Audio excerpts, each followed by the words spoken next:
worship, adultery, having relations with a married woman. These are serious events, and all these carry the death sentence. Not all sexual crimes carry the death sentence. Some of them are what's called mitzvah b'dei shamayim, means it's left to God to do it. God says, I'll get rid of the guy, right? In his own way, where God decides to do it. They'll fall off a building or drown. Yeah, something. Okay, so now there are 4 different death sentences given for different crimes. The Torah says some of them clearer, some not so clear, like stoning and burning. We'll discuss exactly what you do, beheading and strangulation. Those are 4 different ones, and they have an order of severity. The more serious the crime, the more serious the death sentence. And at least the way our mission understands, the most serious death sentence is stoning. We'll do exactly what you do. Okay? The mission is going to discuss this, all the details of how it happens. Boulder. Let's see. Mishnah. Where are we? Perek Vav. Yes, Perek Vav is on page 11. So, how's your Hebrew? Not very good. Not very good. Can you read Hebrew? With the vowels. Okay, yeah. good. So here there's vowels. Page 11. Turn to page 11. I'm gonna be slow, but I can sound it out. Yeah. Okay. No, you don't have to read. I'll read it. I just want, if you want, you can keep this and fill in the translation in the spaces. That's why the 7th page on these pages. I don't have a... There's a pen if you want. Right, you've got it. Okay, what's your name? Johnny. Johnny. Yeah. Johnny. Okay, Nigmar Hadin. That means once the court case is finished. Nigmar, so on Gabor, once it's finished, the din means the court case, like Beit Din is the court. So once the court case is finished, it's come to decision, the death sentence was passed, the head judge says, you, Reuven, you are accused of murdering Shimon, you will be put to death for this. Okay. So, well, that was a bad example because you don't get stoned for murder. Right? But let's say he desecrated the Shabbos, right? He was seen smoking on Shabbos, right? And the 2 witnesses, you get killed for doing that. He says, I don't care, leave me alone, you Haredi, let me alone. Right? I don't care what the base is going to do to me. I'll do it. I'm going to get killed, I don't care. Can't you smoke on Shabbos if you light it with the Shabbos candle? What? No. No. Oh, okay. No. That means because just like you're not allowed to light the Shabbos candle, lighting a cigarette from the candle is called making a new light. Oh, okay. Fair enough. Yeah. With some cards, you can do that. Yeah, and Yom Tov, according to some opinions, you're allowed to smoke. Okay. That's not so straightforward. Okay. Because there's certain ones where you can't because... Nick Maradin. Moitzian Osai Lesoklo. You take him out. Lahotzin is to take out. Osai him. Lesoklo, to stone him. The name is skila. That's the verb of stoning someone. To stone, probably, I don't know if there's a word in English, to stone somebody. Yeah, that's the word, right? But there's a new word, right? You know, in Hebrew, a stone is not a sakal. No, a stone is an even. But when you stone someone, it's called skila. Right? There's a whole new verb to stone someone. Now, beit skila, that means the building where you do the stoning. Beit is like a bayit, a house. The building of the skila, hayachutz lebeit, was outside the court. That means those things. It wasn't inside the courtroom. It wasn't done inside the court, but it wasn't a long way from the court. Okay? It's outside. Right? Sharema. Oh, and that's a bit of a debate how far away. Sorry. According to some opinions, it was quite far away. No, it was a mistake. According to Maimonides, it was 6 kilometers away, I think. Wow. Because he says that Moshe Rabbeinu was told to take the guy who was killed in the desert for desecrating Shabbos, says take him out of the camp. And we know the camp in the desert was 12 kilometers by 12 kilometers, how big it was. And Moshe Rabbeinu was right in the middle, so 6 kilometers would be the distance of going outside the camp. Okay, but the point is it mustn't be inside the court, but how far away is it? The Mishnah doesn't discuss. Shenema, how do you know it has to be out of the court? Maybe it could be inside the courtroom. The answer is, it says in the Torah, Hoit say es hamakalel. God says, this is actually a different story. This is talking about a guy who was blasphemed. You know what to blaspheme means? To curse God. Yeah. That also isn't he the one who didn't have a Jewish father? Correct. Right? So he was also killed in the desert. Right? And then there's one in the Chumash, you'll see the story of that guy who was very upset about something, right? And he goes out and he starts to curse God, and he was caught and he was stoned. So there, God says, take him out, implying that it has to be done outside, not inside. So from that verse in the Chumash, we learn that it must be done outside the court. Okay.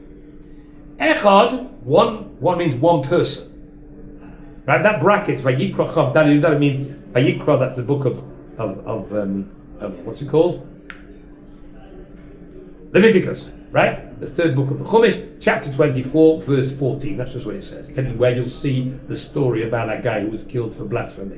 And there it says, take him out. The Mekalel means someone who curses. The Kalel means to curse. So God is saying, take out the cursor and Echad Omed al Pesach Beis Hadin. One person stands, Echad means one person, Omed stands, al Pesach by the entrance of the Beit Din of the court. You'll see why he has to do this in a second. He stands there, Sudarin biyodai, and he has a sudar in his hand. Now a sudar often means a handkerchief. It also means a kafia, right? Which is what you wear, Arabs in the wear, but it means something you wear on your head, a turban, right? It's a piece of material you wear on your head as a head covering. It could also mean a flag. They're all the same thing. It just means a piece of square material. So this guy is standing at the entrance of the court with a flag in his hand. Why is it a flag? We're not cheering, everybody's going, hey! No, that's not what's happening. Right? Why does he need a flag? We'll see in a second. There's more than one. Sudarin, he's got a few in his hand. The Adam Echad, and one person, another person, Rochev Hasus, he rides a horse. Rochev riding, Sus is a horse. Rachot Mimenu, far away from him. Kedei Re'ehu, but in order, he has to be able to see him. Means there's one guy stands at the entrance of the court with a flag, and there's another guy who's accompanying the convicted murderer, or whatever his crime is, okay? And he rides on a horse, but he mustn't be too far away that he can't see the guy at the entrance of the court. Okay? Now, the guy who's being walked out to his death sentence may have gone 3 kilometers and no one can see him anymore. Right? But the guy on the horse can't get too far away. See why in a second. If one says, means if somebody says in the court, but the courts are still sitting there waiting for this death sentence to be meted out to the criminal. Mm-hmm. They're sitting in court. If somebody says, Yesh li, I have lelamed, to teach a law on him zchut, a merit. Means one of the judges says, I just remembered a reason why this guy should be acquitted. Means the guy's been accused and been convicted of murder, but I realized something I never, I forgot or didn't think about. This new idea came into my head of why maybe the guy should be innocent. Got an idea? So what do? Got to bring the guy back. So, halah, this one, halah means that one. Mainif means to shake. Basudarim means he waves his flag so that the guy on the horse can see it. That's why he mustn't go too far, because he has to see the guy waving. This guy's deadly waiting. So Susie sees the guy shaking the flag. He races off on his horse to stop the guys from, and they bring him back. We have to reassess the case because there's a claim that there's new evidence or new reason or whatever it is to acquit him. It sounds like it's a bit further away from the court case. Right, that's what I said. That's the Rambam says it's 6 kilometers away where the stoning went. The point is, it mustn't be inside. The Mishnah doesn't discuss how far away it is, right? But it's clear from the story that it's far enough away that it's much further than the guy on the horse can see, right? Okay. So again, if one guy says yes, I have an excuse for the guy who's been convicted. Halah meinif, he shakes the flags. Vasus rots, and the guy on the horse runs. When you run, you gallop as fast as he can. Uma'amidai, and stops the procession.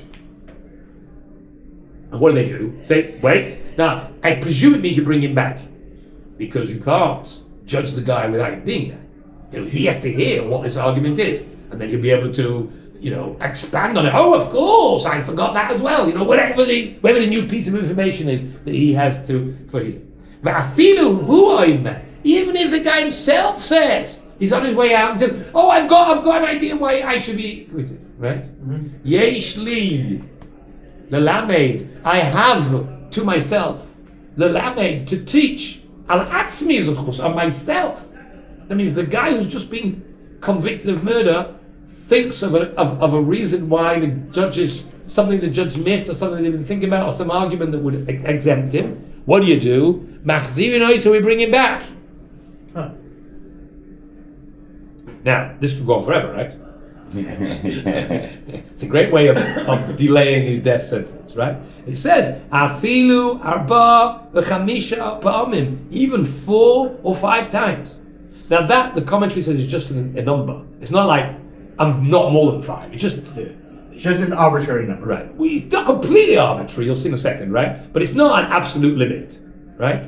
It's just trying to say, whatever. Although that, on condition, sheyesh mamish bidvarov. There must be some substance to his words. Now, who's going to decide if there's substance to the words is a good question. So the commentary said like this. The first 2 times that he says he wants to have a retrial, or he's got, not a retrial, he can't ask for a retrial, more evidence. but he's got more evidence and he's got something, then we bring him back.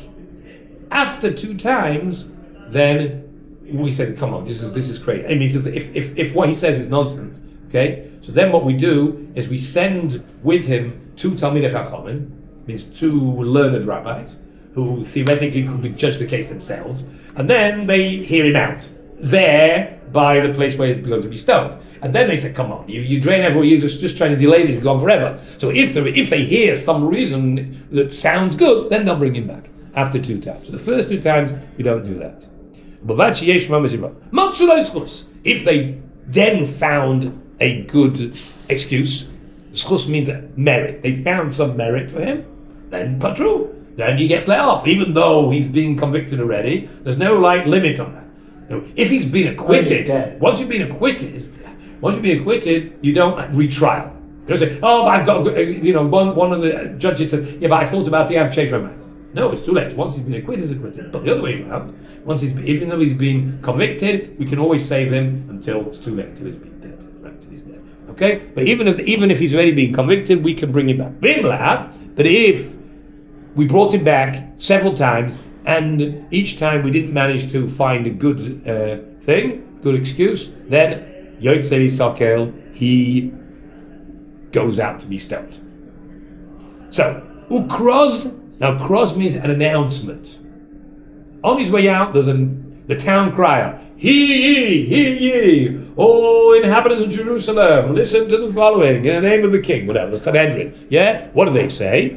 Yotzei goes in front of him, making the following announcement. Ish Ploni, so-and-so, Ben Ploni, the son of so-and-so. Ploni means so-and-so. Right? So, Reuben ben Shimon, Yotzei Sakel, is being taken out to be stoned. But we have to make it clear, Al Sha'avar Aveira Planis, because he transgressed such and such a sin. You have to say what it is. Why do you have to say what it is? Who cares? Well, first of all, we want people to know. People have evidence. Right? I want people to know so they don't do it either. Right? This is meant to scare the living daylights of anybody else who has the idea of taking a cigarette to smoke next Shabbos, right? Okay? Right? So, he's been taken out for this and this sin. But more than that, like Shane says, we want that Pliny or Pliny 8 of so-and-so and so-and-so are his witnesses. So that if you know, right, that they couldn't have seen this, or that they're actually thieves themselves, or have evidence that these witnesses are liars, or cousins to each other, or whatever, so you will come and testify. So we have to know who his witnesses are. And you also have to say where it was, although it doesn't say this in the Mishnah. They have to say where it was and when it was. Because if they don't say where it was and when it was, then you won't be able to. You won't be able to catch them out, right? You have to hear where this is supposed to have taken place and when it's supposed to. So then you can know whether the witness could or couldn't have seen it. Because if you were witnesses at a football match on the same day in a different town, they couldn't have seen this murder. But if you were with them the day before, then oh well. If you were with right. So in fact, he wasn't the day before doesn't prove anything. You have to know exactly where it was and when it was. So that's also information that not only do the witnesses have to provide, those who announced this statement in order to bring defense witnesses, the last chance, have to announce that as well. Anyone who, this is the continuation of this announcement, anyone who knows a merit for him, your voice should come, vilamed alav, and teach it upon him. Means should come to court and announce it. I suppose anyone in the crowd is, he's got a good thing. It'll stop procession and then we'll go back and try it out. Okay? Clearly we don't want to kill this guy. if we don't have to. But there's rules. We can't just let the guy off, right? There's a system. So we try bending over back to give him a last chance. We don't put him on death row and give him another 10 years to do it. No, we don't do that. But we do give the guy a chance. Okay. It's actually very interesting. It's just interesting because the Gemara over here says, it looks like from here that this announcement is made on his way out to being stoned, right? But not 30 days beforehand. Because if it's on his way out, how are they going to do anything if it's right outside? No. If they're taking him right outside the No, that's something else. I'm saying that this is done immediately beforehand, not weeks beforehand. We don't have like an announcement in the street, so and so is going to be killed in 3 weeks' time because he's done this. Anyone? No, this is done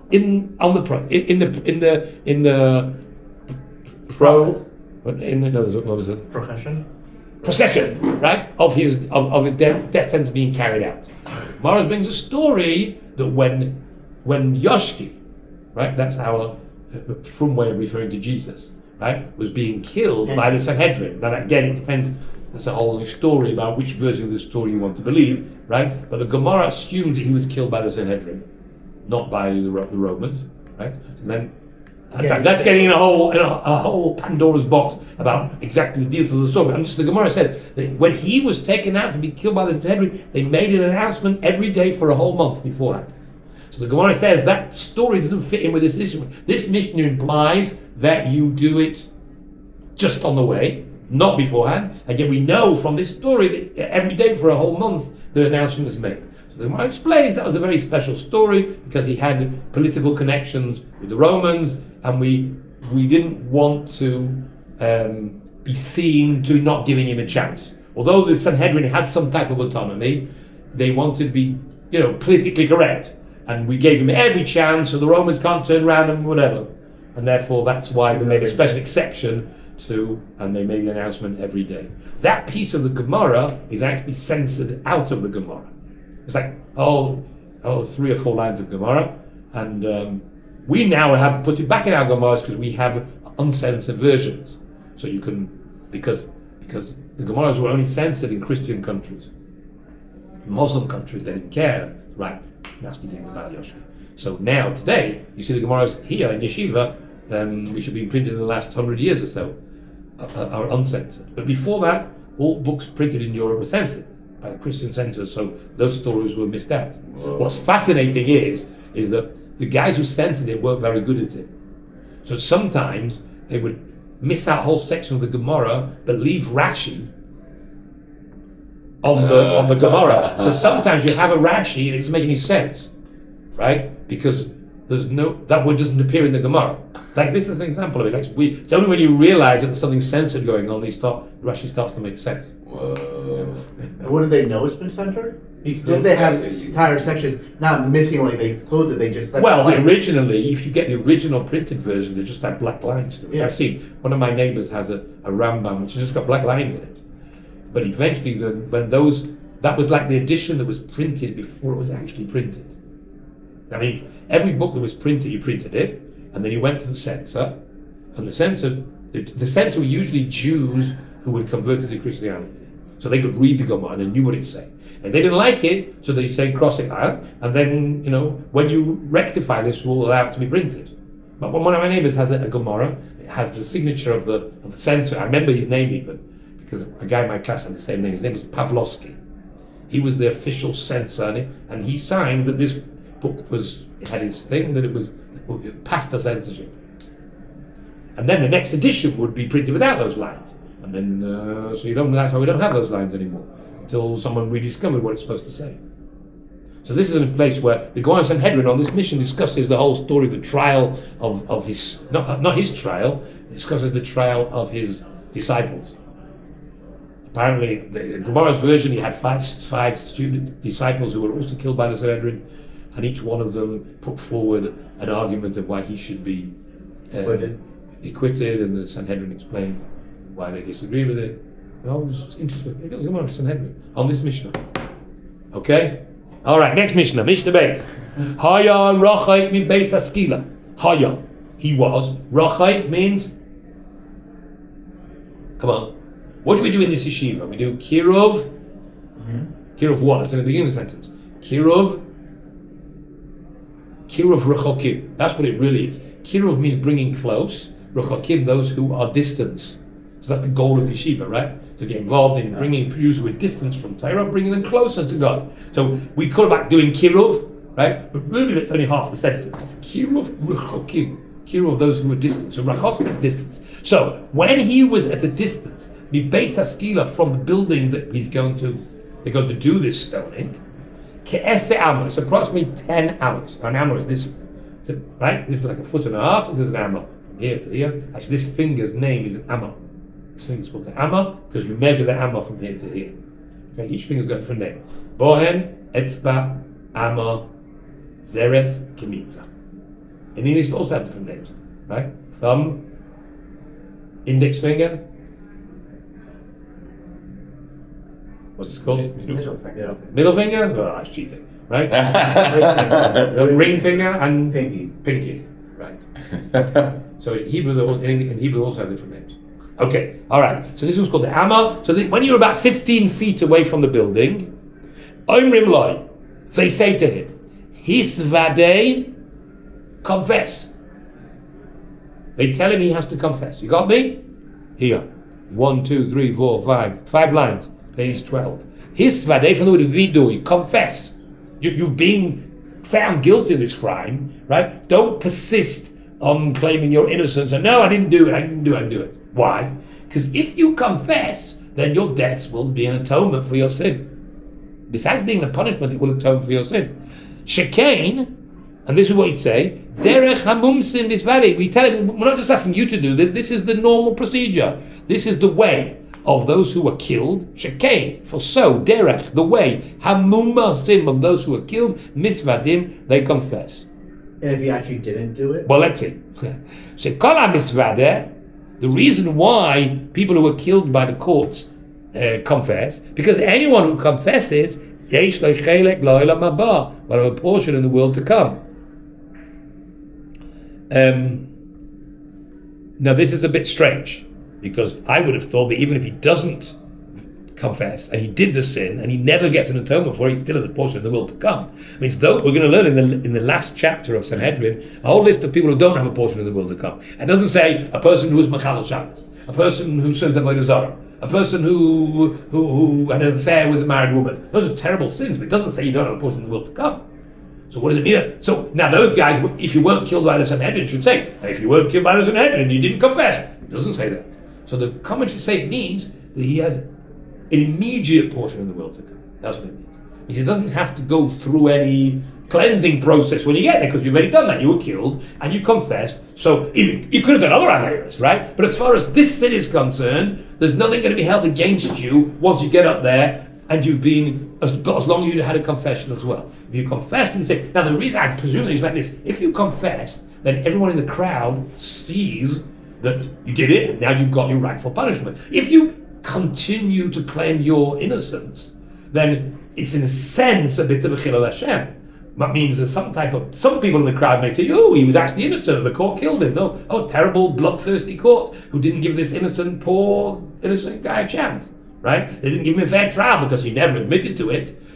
But if you admit to it, we didn't force you to admit it, we just tell you, if you admit to this sin, then you will get an atonement. Now, if you really didn't do it, right, you don't need an atonement, so there's no reason for you to admit. So if you do admit, then it makes sense that people will understand that it's really a real, true confession. Thank you. So that's the point. So that's what we tell you to do this. Shekalam is fada, anyone who yes, he has a portion to come, meaning this sin isn't held against him. Shekei Matzino. How do we know this? Because we found there's a story in Tanakh about someone who actually was killed and he did his confession. But Achan. Now, you might remember who Achan was because you were probably in the class. Achan was a fellow Yeshua, Yericho. The first city the Jewish people conquered in Canaan was Jericho. And Yeshua made a ban on the soldiers of taking any spoil for themselves. Anything they took had to be given to the temple. And it doesn't say, but I presume the reason why Yeshua did this is he wanted to give a message that We weren't doing this for Money. That wasn't the point. We're doing this because God commanded us to take sinners, pagans, out of Canaan so that we could settle alone. It wasn't that we were interested in the money and the gold and the silver. And therefore he said, no one's allowed to take anything themselves. But this was instituted by Yeshua. It wasn't commanded by God. Yeshua made this. And one soldier took from the spoil for himself. He took a nice fur coat, and he took some gold and silver, and he hid them in a tent. And the next time they went to battle, the next city they did battle against, what happened? They lost. They lost. So after their initial victory, amazing, miraculous victory against Jericho, where the walls came tumbling down, miraculously, the next battle, they lost. And they were shocked. What is it? Isn't God in control? What's going on? God's promised us victory. So God said, because somebody stole from the spoil of Jericho. And that's why we're expected to be on your side when you do these terrible sins. This was a ban, and then someone violated the ban. Okay? So God said, you find a guy, and you kill him. Now that's unusual because he wasn't warned that he would be killed. Understand? Usually, a person only gets killed for a crime.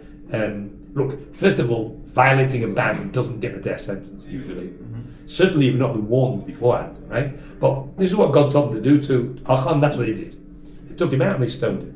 That's what God said to do. But before they did it, they got him to confess. So that's this idea of confession. Now, how do you know that if you confess, it will not be held against you? So that's what it says over here. Shekei Motzina, we found Ba'achan with the story of Achan. That was the name of the fellow who stole from the spoil of Jericho. Sha'am Allah Joshua, who was the commander of the Jews at the time, said to him, Beni, my son. After they caught him, he hadn't confessed, but how did they catch him? Do you remember how they caught him? Yeah, they've sent everyone in front of the Aaron Kodesh. Very good. They got all the Jews to walk in front of the Holy Ark. First they did it by tribe, and then the tribe of Yehuda got stuck. Like a force field. They couldn't move. So we knew it was someone from the tribe of Yehuda who had done this. And then we divided the tribe of Yehuda into its family unit, and we got them to pass in front of the ark, and it got stuck. And then eventually we drilled it down into one guy, and we said, no, did you do it? And he didn't admit to it. They sent people off to his tent. To his tent, and they found in his tent, they found this stuff. Now that didn't mean he did it. Just maybe he was framed. Somebody else did it. So we found the stuff, but did he do it or not? We needed his mission. So that's what Yeshua says. Before it's about to kill him, Beni, my son, Simna Kavod Lashem, please place respect for God, the God of Israel. Because by admitting to this, it will show that God was right. That first of all, this whole force field is real, right? The punishment is real. You're getting what you deserve. So it makes the whole death sentence legitimate and meaningful. That people learn the message, as opposed to the opposite. In a sense, it may create the opposite effect if you don't admit to it. So that's what he says. Simna kavod, give respect to God, the Lord of Israel. V'ten lo todah, and give him now we use the word todah to mean thanks. It doesn't mean that. It means admit. In Hebrew, the word means the same word. To say thank you is todah. To admit is todah. The same word, exactly the same word in Hebrew. So here, in this context, it means to admit. Vayan Achan es Yeshua, and Achan answered Yeshua. Vayomer, this is what he said. Omna, it is correct. Like the word amen or emet. It is true. Anochi chatasi, I did sin. Lashem Elokei Yisrael, to God, the God of Israel. V'kazois, and like this, he describes what he did. Okay, so that's where we see the idea of admitting. Now, where do you see that admitting erases the sin?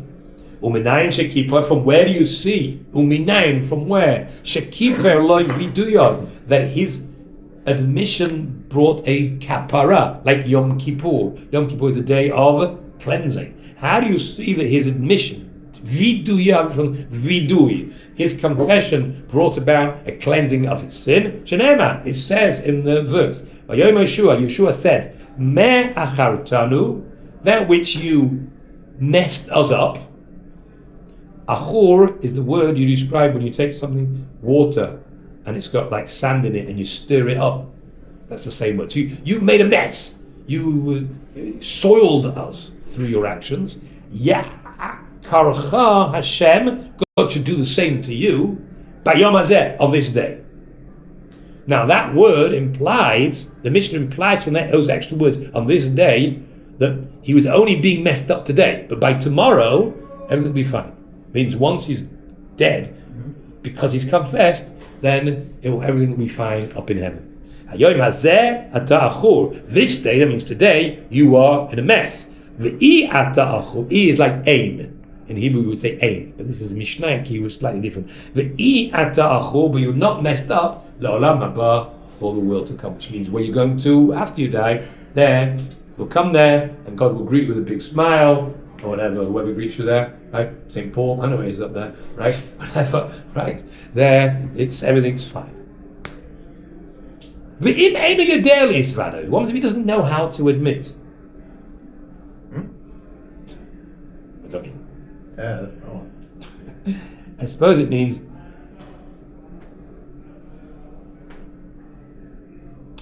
I saw this yesterday. What does it mean? It doesn't know how to admit. How can you not know how to admit? Just say, yes, I did it.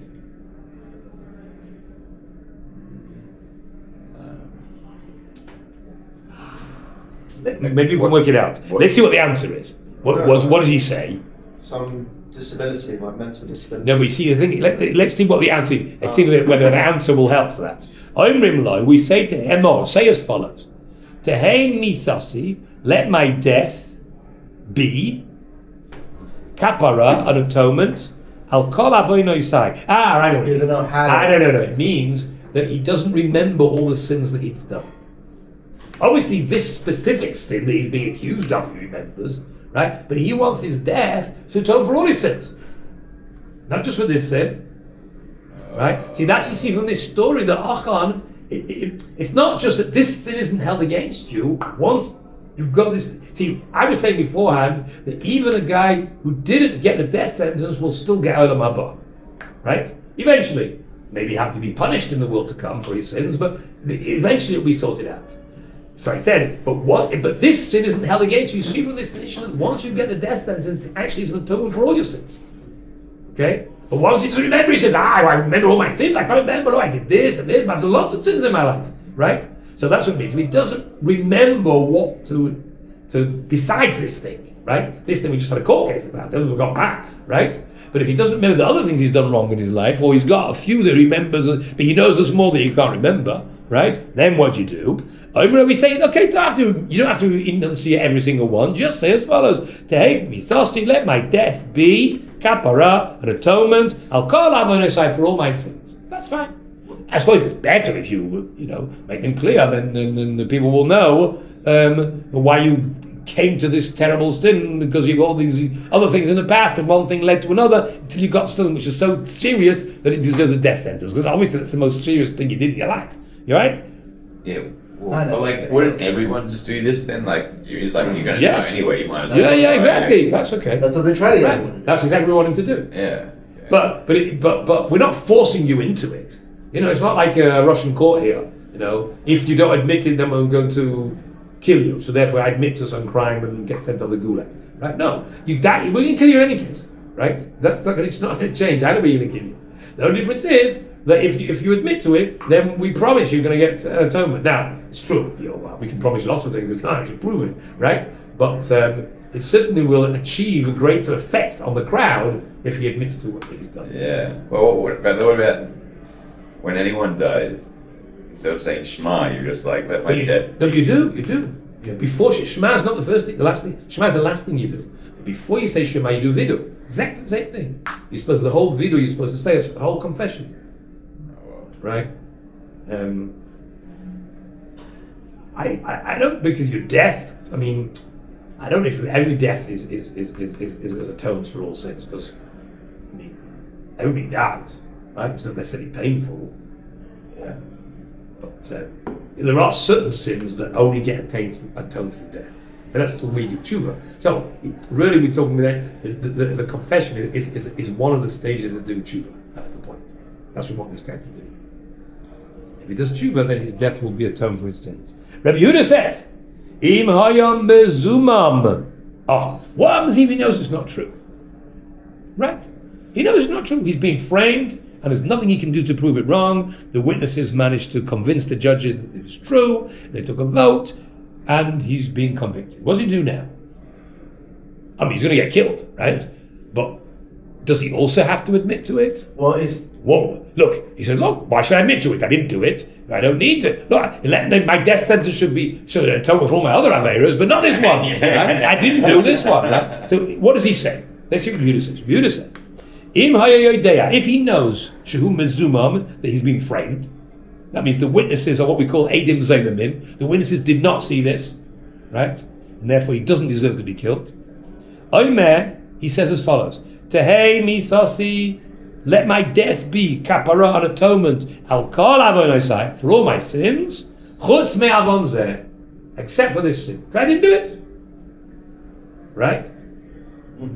Wouldn't everyone say that? No, because he doesn't need to atone. Right, everybody else who did it needs an atonement. Yeah. Right? So if he says that, he's not going to atone for this sin. Well, what about the people who say that just because they want to get out of getting killed? No, he's not going to get out of it.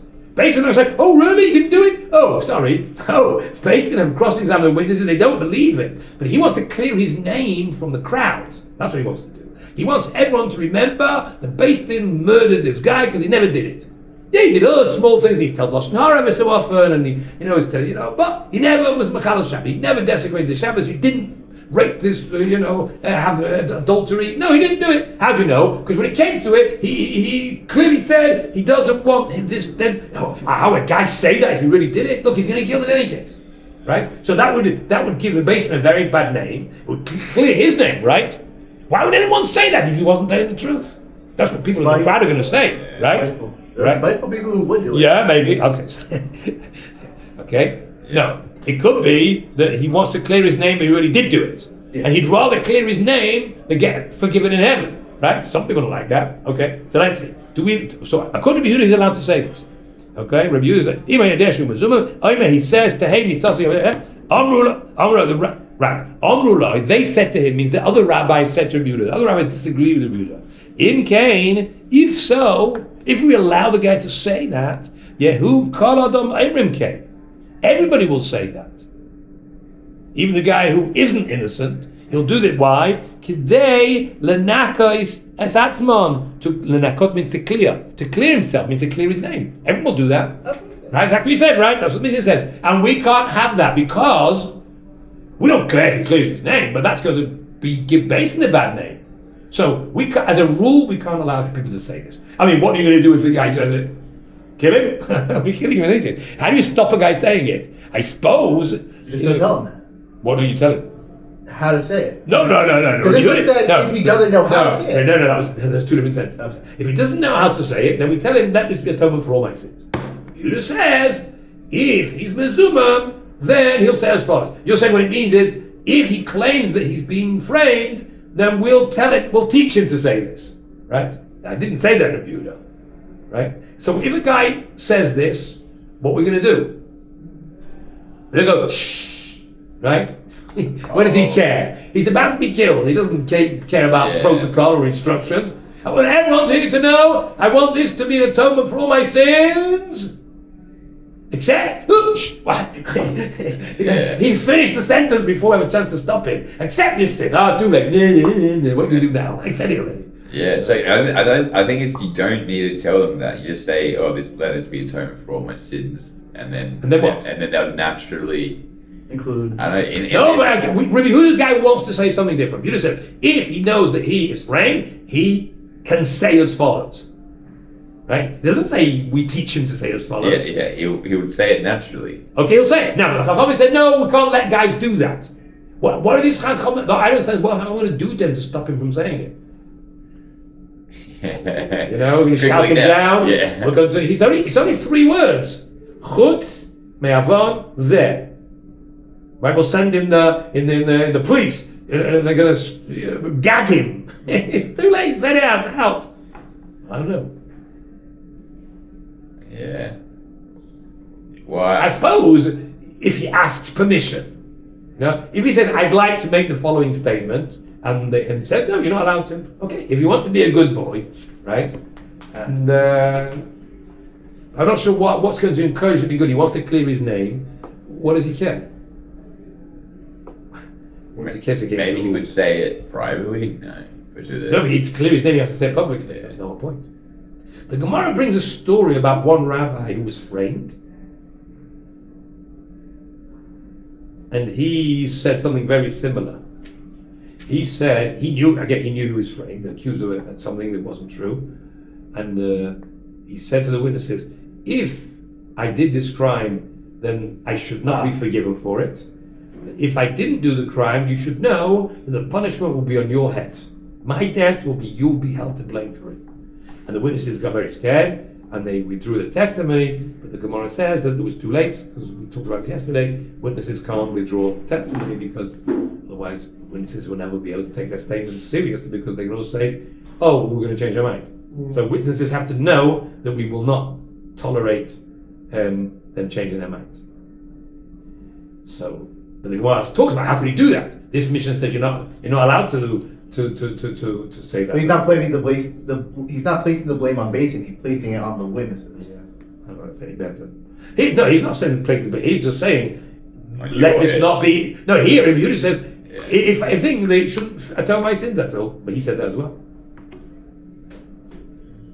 Again, it could be he didn't ask permission, and he got it out before anybody asked it. He didn't say, "This is what I'm about to say." He just said it. Yeah. And they quickly pulled the mic off, but it was too late. He said it. I don't know. Maybe we'll discover by tomorrow someone who talks about this point. All right? Okay, my friends. Good night.